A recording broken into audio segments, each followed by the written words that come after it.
d'émancipation sur la précarité, là, elle répond à un contexte, de mise au chômage de milliers de contractuels à un moment où justement leur titularisation aurait permis à la fois de répondre par exemple dans l'éducation à la nécessité pédagogique et sanitaire d'alléger les effectifs par place, et aussi de permettre en fait des meilleurs services publics parce que justement il y a une carence là des moyens un petit peu partout.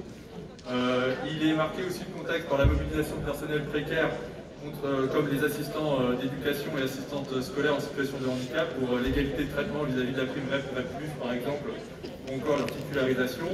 Et en parallèle de ça, le gouvernement, lui, affiche ses objectifs de recruter au contraire plutôt des personnels contractuels plutôt que statutaires. Donc, en plus, à côté de ces mobilisations, on continue à avoir des offensives sur nos statuts et nos métiers. Et donc, bon, en plus du souci d'équité que ça pose vis-à-vis de ces personnels, nous avons aussi un choix stratégique à faire. Soit faire en sorte que le syndicalisme, faire en sorte que le syndicalisme fasse sens auprès de personnels qui sont indispensables pour construire des rapports de force, ou céder au contraire au chantage de gouvernements successifs qui perfusent nos organisations de comités de travail et de suivi de réformes qui vont dans le sens opposé de nos objectifs et mandats.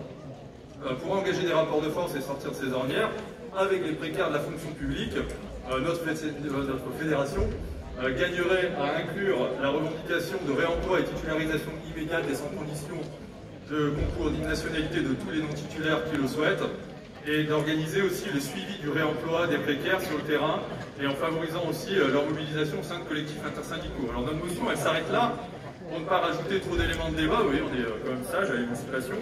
Et pour lutter en fait pleinement ensemble, la fédération devrait aussi, en notre sens, aussi s'impliquer dans les collectifs dans lesquels les organisations syndicales sont parfois absentes en tant que telles. Ce serait plus productif que d'invisibiliser certaines revendications comme la titularisation des AED sous statut d'éducateurs et d'éducatrices scolaires émises par la coordination nationale des AED l'année dernière. Et certains et certaines camarades parlent ici d'animateurs et d'animatrices scolaires. Nous pourrions peut-être suggérer au SNES ce que nous entendons par là afin de l'aider à se mandater pour cette coordination. Voilà, merci.